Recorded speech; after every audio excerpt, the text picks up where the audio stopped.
سب سے بڑا دینے والا یہ کون ہے؟ اللہ، سب سے بڑا دینے والا. اور یہ یاد رکھیے کہ اللہ سب سے بڑا دینے والا تو ہے، مگر سچائی یہ ہے کہ صرف اللہ ہی دینے والا ہے. یہ بات جانتے ہیں آپ؟ اللہ کے علاوہ کوئی دینے والا نہیں ہے. کیوں؟ اس لیے کہ جو بھی دے رہا ہے اللہ کے دینے سے دے رہا ہے.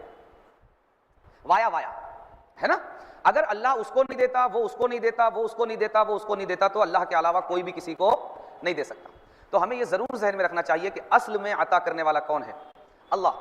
جب حقیقت میں عطا کرنے والا اللہ ہے تو اللہ کو مانگنے والوں سے کتنی نفرت ہونی چاہیے؟ جی بولیے. ابھی رمضان کا مہینہ ہے نا، فقیروں کی لائنیں مالداروں کے دروازوں پر لگیں گی، لیکن ہر فقیر کے آگے مالدار کا دروازہ کیا رہے گا؟ بند رہے گا. اور بھیک اگر دینی ہے تو دروازے پر لا کر دی جائے گی. جبکہ یہ دینے والے کون ہیں؟ خود کسی کے محتاج ہیں. لیکن آپ کو پتا ہے آپ کہاں بیٹھے ہوئے ہیں؟ آپ کہاں بیٹھے ہوئے ہیں اس وقت؟ آپ اس کے گھر میں گھس کر بیٹھے ہوئے ہیں جو حقیقت میں عطا کرنے والا ہے اور سب سے بڑا عطا کرنے والا ہے. تو وہ ایسا کریم رب ہے، ایسا رحیم رب ہے کہ اپنے منگتوں کو دروازے کے باہر سے بھگاتا نہیں، بلکہ اپنے دروازے ان پر کھول دیتا ہے. آؤ. اور کہتا ہے کہ تم میں مجھ سے سب سے زیادہ قریب وہ محتاج ہوگا جو سب سے پہلی صف تک آئے گا. دور رہنے والا میرے قریب نہیں ہے، بلکہ اگر مجھ کو خوش کرنا ہے، میری رضا حاصل کرنی ہے، تو قریب سے قریب تر آ جاؤ. پہلی صف میں جو آئے گا اس کو سب سے زیادہ دوں گا، اس سے کم دوسری صف والوں کو، اس سے کم تیسری صف والوں کو. تو دیکھو دنیا کی ریت یہ ہے کہ دنیا کا کوئی دینے والا مانگنے والے کو دے تو دیتا ہے مگر اپنا قرب نہیں دیتا، اپنا دوست نہیں بناتا. تنہا یہ ہمارے کریم رب کی ذات ہے، تنہا یہ ہمارے خالق کی ذات ہے، تنہا یہ ہمارے مالک کی ذات ہے کہ مانگنے والوں کو جو وہ مانگ رہے ہیں وہ تو دیتا ہی ہے، اپنا قرب بھی دیتا ہے، حتیٰ کہ اپنا دوست بنا لیتا ہے. کس طرح دوست بناتا ہے؟ اپنے پاور کا، اپنے قدرت کا اور اپنی قوت کا مظہر بنا دیتا ہے. کبھی کسی سیٹھ صاحب نے مانگنے والوں کو اپنے کاروبار میں ساجھا کیا ہے کہ ہاں ٹھیک ہے آدھی کمپنی میری آدھی تمہاری؟ جی نہیں. بلا تشبیہ و تمثیل اللہ ساجھا نہیں کرتا مگر اپنی وصف کا مظہر بنا دیتا ہے.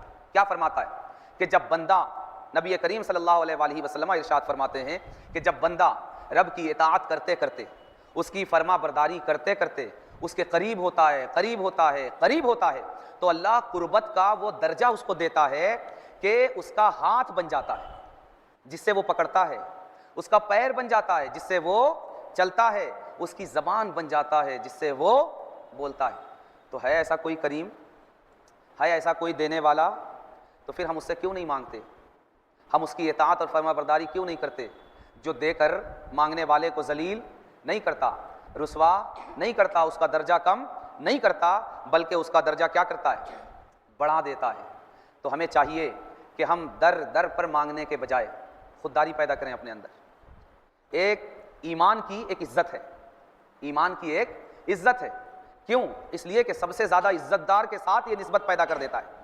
ایسا ہی ہے، اگر ایک سیٹھ صاحب کا بچہ ہو، وہ کسی فقیر کے آگے ہاتھ نہیں پھیلاتا، شرم محسوس کرتا ہے. میں اتنے بڑے باپ کا بیٹا ہو کر جو کروڑ پتی ہے فقیروں سے مانگوں؟ ہمارا ضمیر یہ کیسے گوارا کرتا ہے کہ ہم کائنات کے مالک کے ساتھ رشتہ رکھ کر، بندگی کا رشتہ رکھ کر ہم زمانے کے آگے اپنا ہاتھ پھیلائیں، زمانے کے آگے بھکاری بنیں اور زمانے کے آگے اپنی محتاجی کا اظہار کریں؟ دوستو ہمیں چاہیے کہ ہم اس رشتے کے احساس کو زندہ کریں جو رشتہ ہمارا ہمارے پروردگار کے ساتھ. ہم معمولی لوگ نہیں ہیں، ہم اپنے پروردگار کے بندے ہیں. ہمیں رب کی وحدانیت کا علم ہے، ہمیں نبی کی پیغمبر کی رسالت کا علم ہے. یہ بہت بڑا خزانہ ہمارے سینے میں موجود ہے. ہم اس عزت کا احساس اپنے اندر پیدا کریں اور زمانے کی محتاجیوں سے ہٹ کر اور در در پر سر جھکانے سے دور ہٹ کر صرف ایک در کو مضبوطی سے پکڑیں اور ایک در پر اپنی حاجت رکھیں، اور وہ در ہمارے پروردگار کا در ہے. اور اس در کو پکڑنے کے لیے کچھ اور نہیں کرنا ہے، صرف اس کی اطاعت کرنا ہے اور اس کی فرما برداری کرنا ہے.